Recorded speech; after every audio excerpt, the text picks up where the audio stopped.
first 100-day sprint as governor. You serve our communities each day. You put in the nights and weekends and late shifts away from home and family. And I want you to know that I see your sacrifice and I have your back. In government, we often talk a lot about resources. We talk a lot about not having enough money, trained workers, supports. We talk about scarcity and we talk about shortcomings. These are frank conversations that we must have to chart the course to where we're going. But in my first 100 days as your governor, I have seen something else: potential. We have an abundance of people in our state who are willing to try things they've never done before to solve our greatest challenges. Drop what they're doing to help in big ways and small, all because they believe in Oregon's potential. When I was inaugurated 100 days ago, I made it clear to Oregonians that I would wake up every day with a mission to deliver results for them. The issues I'm prioritizing are of shared concern across the state and across party lines. The challenges facing Oregon didn't arrive overnight, and they will not be solved overnight or in 100 days. But our 100-day sprint has laid the foundation to improve the lives of all Oregonians. To get big things done, we must first believe that they are possible. And in Oregon, we do believe in the possible. I'm here because of a core belief in public service and because I too believe in what is possible and in Oregon's potential. Those who know me know that when I cross something off my to-do list, my focus is already on what's next. For every step we take forward, there are 3 more that emerge, and I'm eager to charge ahead. I've set aggressive goals for our emergency down payment on homelessness, to keep nearly 9,000 people from becoming homeless, move at least 1,200 people into permanent housing, and add at least 600 more shelter beds. We have begun the work to get us to building 36,000 more housing units per year. These goals are necessary and pragmatic and will require daily support and oversight to achieve. And they originate from a place of optimism and possibility. In the coming weeks, funding for my emergency declaration will be distributed with specific targets to reduce unsheltered homelessness in communities across Oregon. It's historic that we are making this kind of significant investment so quickly and with such specific outcomes tied to that funding. We are doing this because a crisis of this scale demands bold action and innovation. And more must be done going forward. The bipartisan housing emergency response package is a down payment on an investment that Oregonians are owed. But we can't stop there. I'm calling on the legislature to approve at least another $1.3 billion before the session is over. $1 billion in bonding to build and preserve affordable housing, and at least $300 million to continue our work on homelessness and ensure that we do not lose ground at this critical juncture.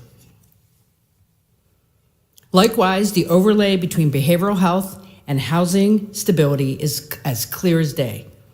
This is not a conversation about one or the other.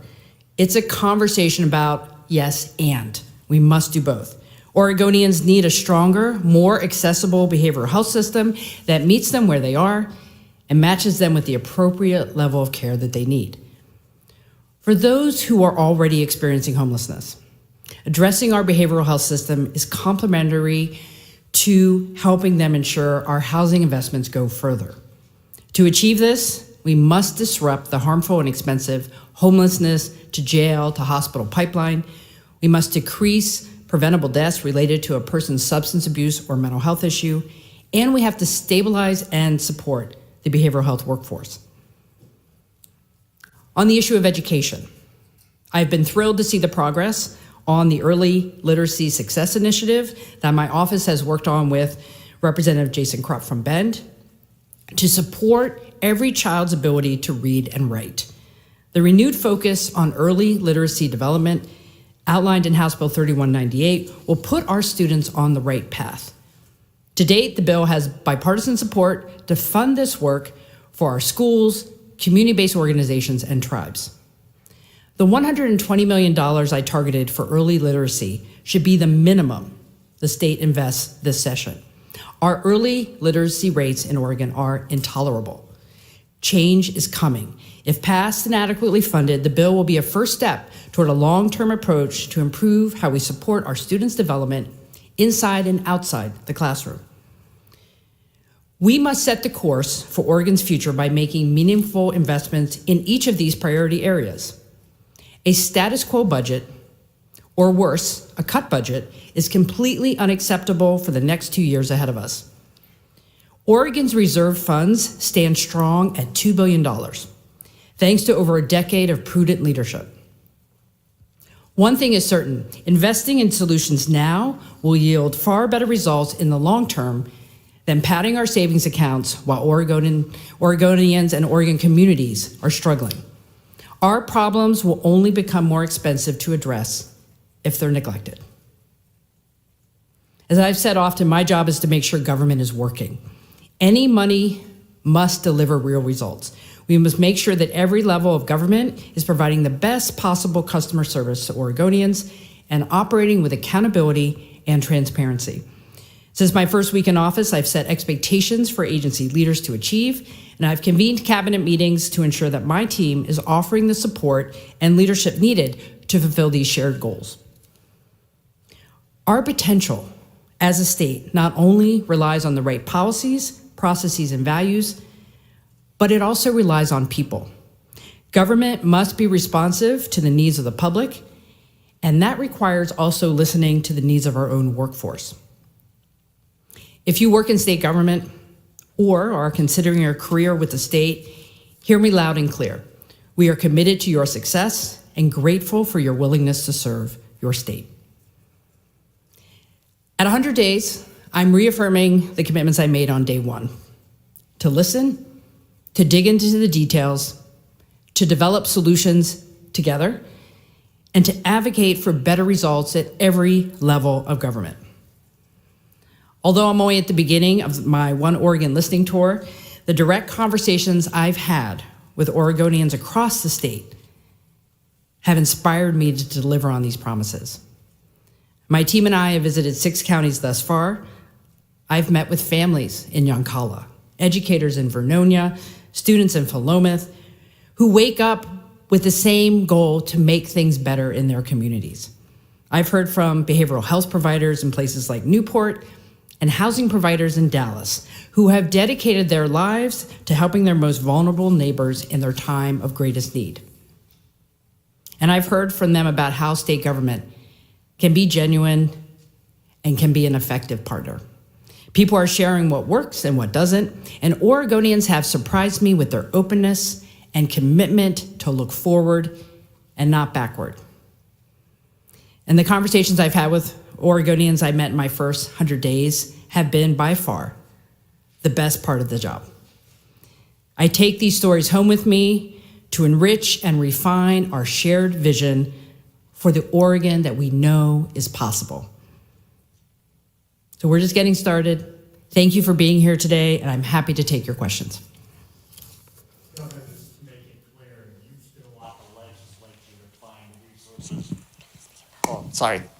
Peter Wong, Portland Tribune. Just to make it clear, you still want the legislature to find the resources the way you proposed it with the suspension, the 1% transfer. The legislature's co-chair budget spends less than you propose and doesn't go that route and actually cuts your proposed allocations. Well, we obviously have the co-chairs framework, but as I've said, we have $2 billion in reserves. And I think it would be strategic to not put more in reserves, but use some of those dollars to meet the immediate goals, particularly around housing and homelessness, behavioral health, and early literacy. I've been very clear with folks about that, and will continue to advocate for those investments through the rest of the session. We have a question from Blake Mayfield with KTVZ News Channel 21. What is your vision for rehousing individuals in Central Oregon? 161 individuals will be rehoused, along with 111 new shelter beds being created from $13.9 million in funding. What does rehousing look like? Well, thank you for the question. Central Oregon, as one of the emergency areas in our executive order, put forth a plan that will meet those goals. And what I'm hearing from communities is that they know they can hit those goals and maybe even do more than that. When it comes to rehousing individuals, making sure that when folks have found stability in shelter, that they have a pathway to permanent housing. This brings up the other challenge of making sure that housing is there. So I believe that with those numbers, we can rehouse people, but we're going to have to build more housing. And across the state, the further we go into addressing this challenge, it is going to get harder until we also get more housing online.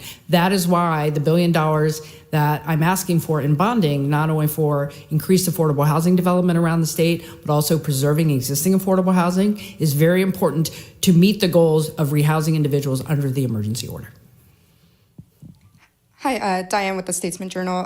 You mentioned the billion that you're urging legislators to address, and $300 million and $120 million towards literacy.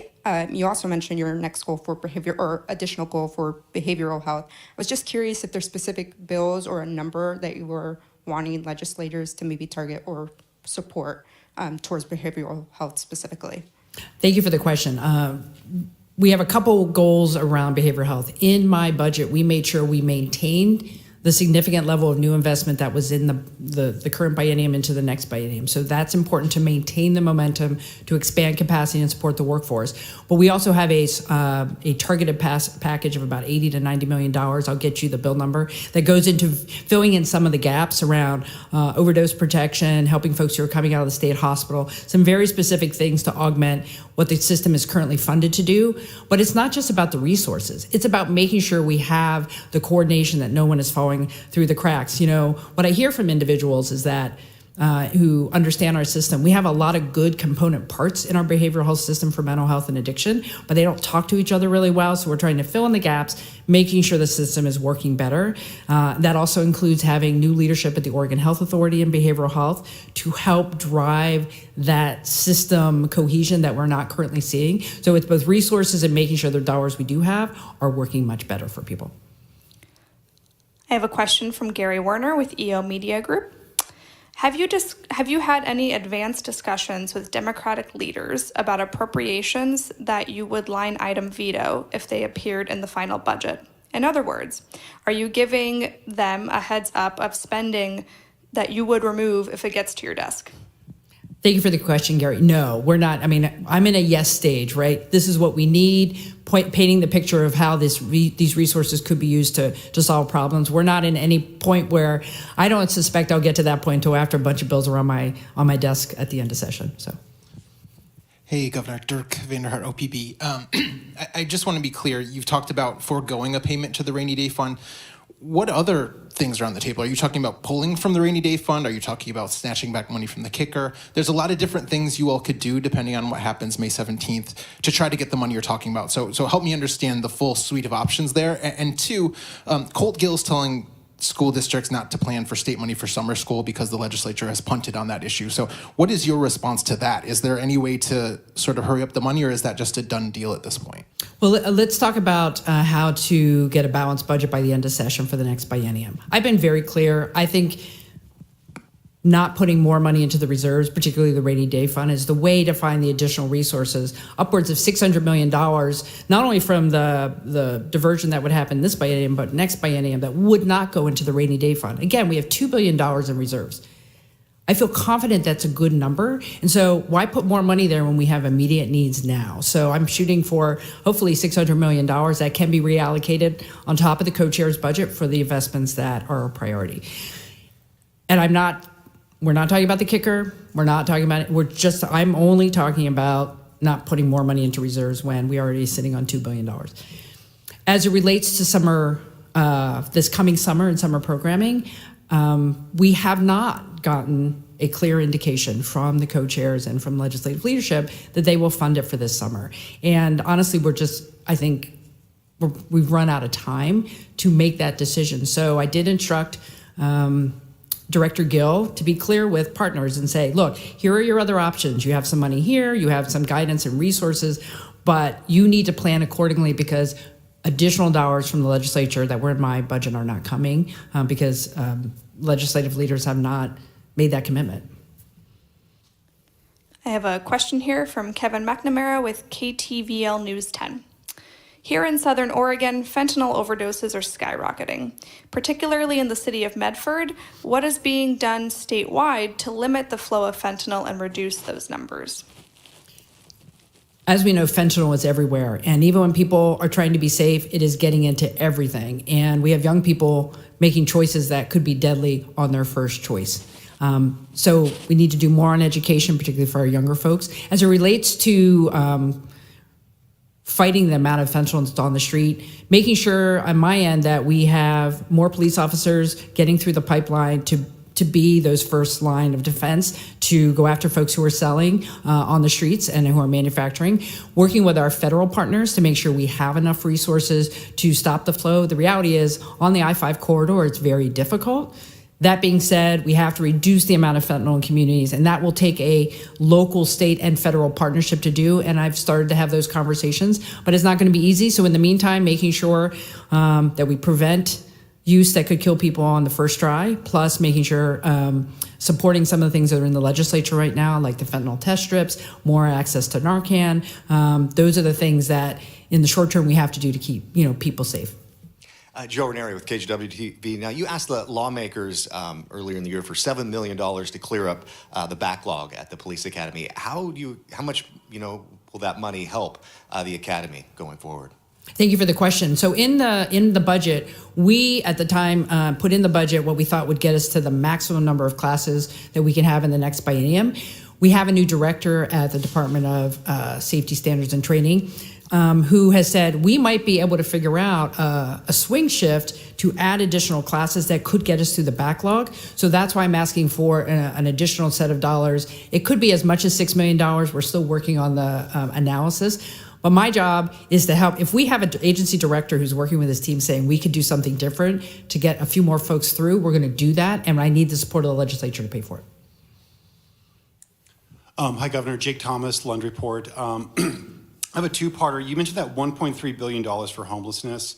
Does that include money for behavioral health services? And also want to you mentioned having a stronger, more accessible behavioral health system. And I just wanted to get some details from you about what does that look like? How are you specifically going to do that? Great. So on the 1.3, $1 billion of that is related to bonding, both general obligation bonding and lottery bonding. The bulk of that is for LIFT, which is our premier affordable housing program that works in communities to build more affordable housing around the state. There's money in there for permanent supportive housing. Also money to preserve existing affordable housing and lottery bonds. We have currently affordable housing that could be coming offline, so we want to maintain it, improve it, keep it there. We don't want to lose any affordable housing. So that's the $1 billion in bonding. The $300 million is a general fund ask that is everywhere from building on the work of the emergency order, preventing people from becoming homeless by supporting additional rent assistance, working to support the shelters we are standing up with operating dollars, supporting other rehousing efforts. It also includes home ownership. We have to continue to move the entire housing spectrum forward. So there's a down payment program in there as well. My message to legislators are, the $200 million that we did early in session was really a down payment. We must do the rest. Otherwise, we're going to lose momentum, and we can't afford that right now. The crisis is too large. We have to keep moving forward. So it is my recommendation of what else we need to do before we leave this session. The question of behavioral health, and again, it's making sure the current dollars that will roll up in the next biennium are maintained, supported, used more efficiently, and then we have, and I will get you the bill number, but it has the layout of about $80 to $90 million more for those fill in some of the gaps. So we'll get you that as well. I think you might have reported on it. I did testify. So that is our main ask. There are other asks, right? But I really approach this as, at minimum, we need to maintain and fill in gaps in behavioral health, because it has to be a stronger system than what we currently have.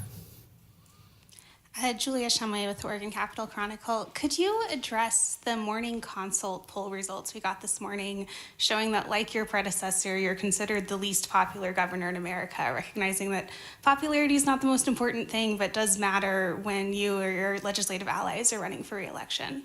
Well, thank you. I have not seen the coverage, but if it's anything like the previous poll that came out from DHM, I think there are a lot of Oregonians who don't know me, right? We came off of the election. People went back to their day jobs, their lives. They're not paying attention too much. That's why the One Oregon tour is very important. My goal is to help Oregonians get to know who I am and right back at them, hear what they need from me. So it's going to take some time, but we've only been at this 100 days. I'm confident that as we continue to communicate with Oregonians in a variety of ways, they'll get to know me better, and I hope they'll like what I'm doing. Oh, hi. Fedor Zarhan with the Oregonian.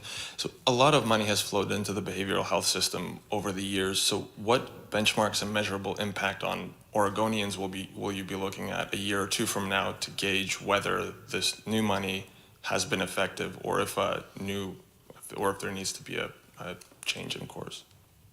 We are, to be honest, and I want to be transparent, we're working on that. We're trying to understand what those benchmarks should look like, and that is part of the reason we needed new leadership at the Oregon Health Authority. Because while we're not the provider of the services, we're the primary payer.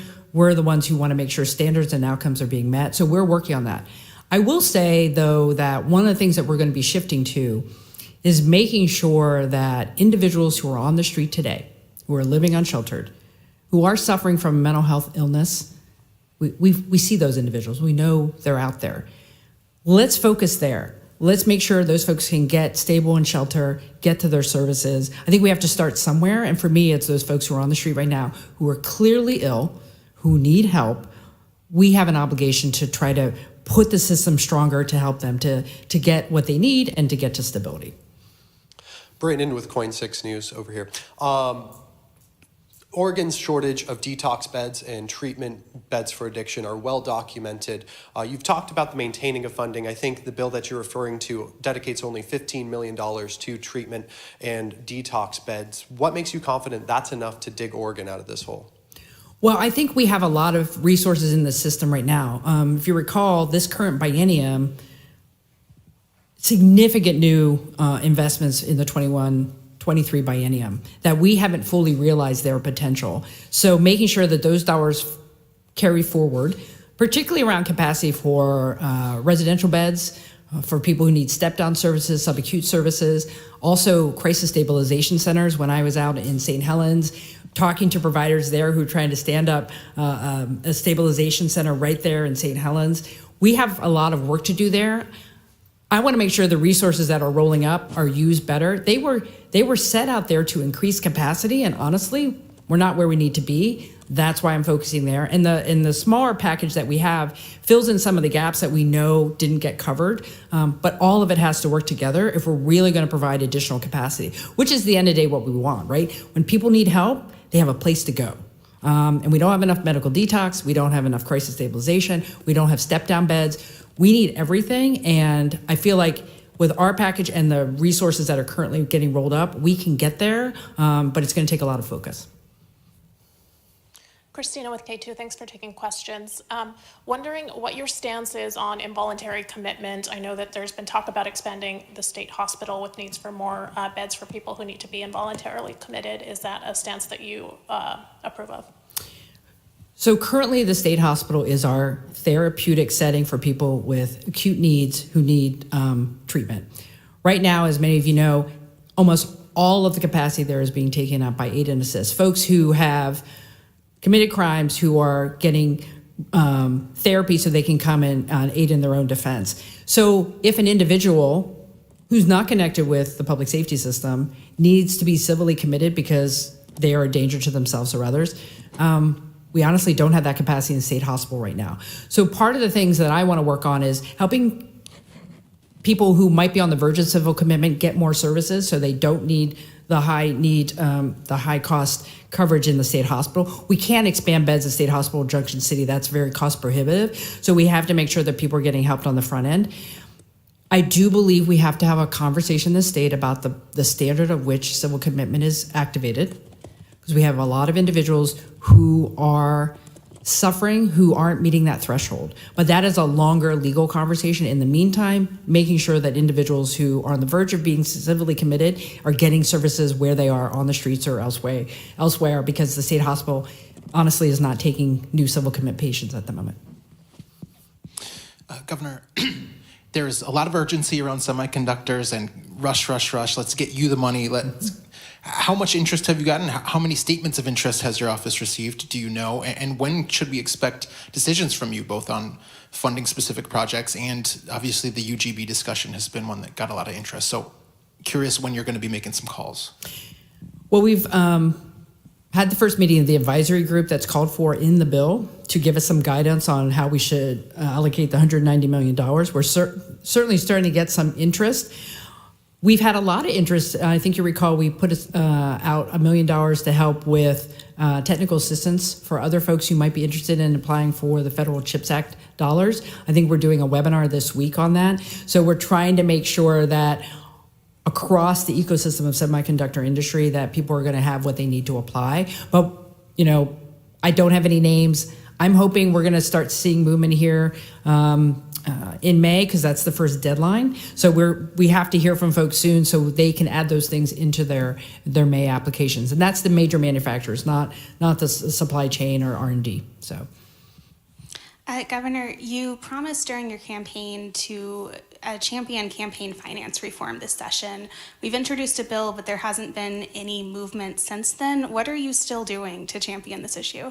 It is still a priority for me. I would like to see campaign contribution limits pass this session. I've had a conversation with the Speaker of the House and the Senate President. The Speaker of the House has his own bill. My guess is we'll be using his bill. And I've been very clear. I will help get that done. We should have contribution limits in the state. We are an outlier. And I think the approach that we started in 2019 that I did support at that time when I was Speaker is a good approach. We have to start somewhere. I think part of the challenge for us, unlike other states, they've had these limits for a long time. We're trying to do all of it at once. But I think the bill that I can get behind is there. I need more details from the Speaker of the House, but we're going to try to get that done because it is important we do it this session. I've made that very clear to both of them. Governor, let me bring this back to the 100 days. It's rare that a governor gets one priority in 100 days. You've gotten two, and with bipartisan support. And you've listed some other priorities you would like to get done during this session that I would think have bipartisan support. But the legislature has some bills coming up, you know what they are, on guns, abortion, rent cap, that will apparently divide the parties pretty sharply. What hopes do you have to get your priorities done if the legislature is engaged in knife fights over partisan issues? Well, I think what you see in this legislature is similar to past legislatures.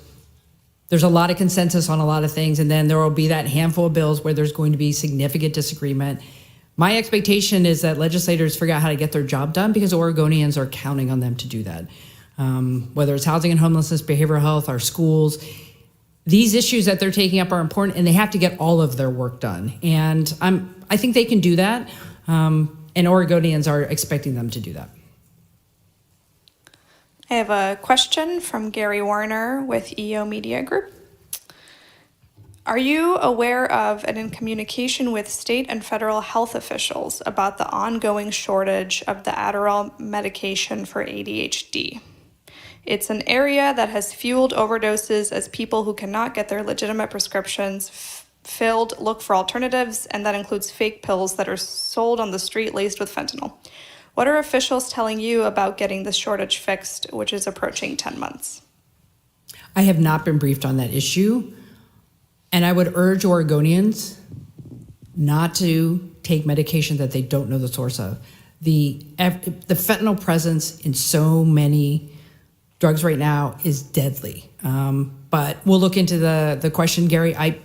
I have not heard of that, only just anecdotally and what I've read in the paper that it was an issue, but I have not had a conversation with the Oregon Health Authority about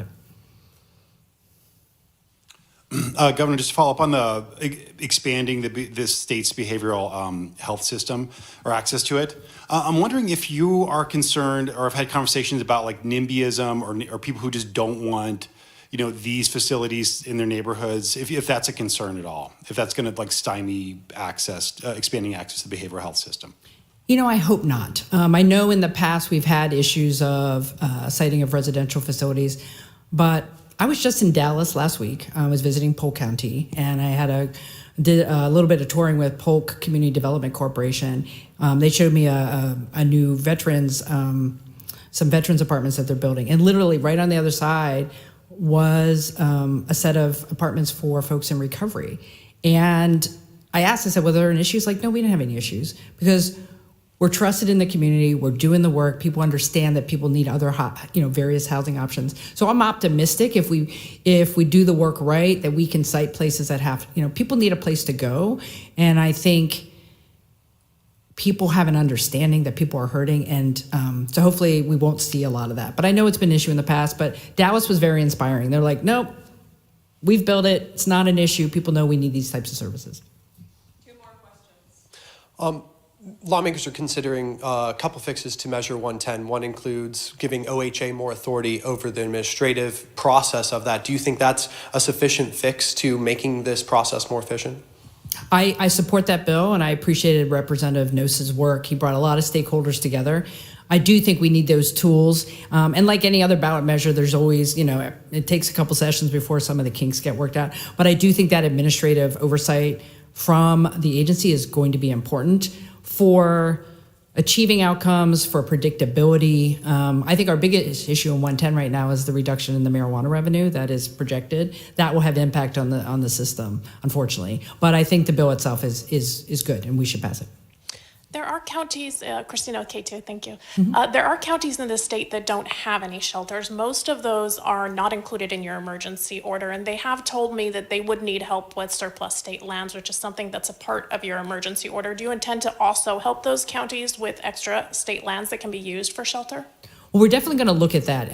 We have communities that have the energy and commitment to want to do something. And if it's about finding, property, certainly working with the faith community, I've heard a lot of that, trying to access some of the property that our churches particularly have access to. But we are just in the process of evaluating the other executive order where we asked all the state agencies to tell us what they could bring to the solutions around resolving our homelessness crisis. So looking at state lands will be part of that. It took them a couple months to get us their information, so it'll take us a little while to evaluate it.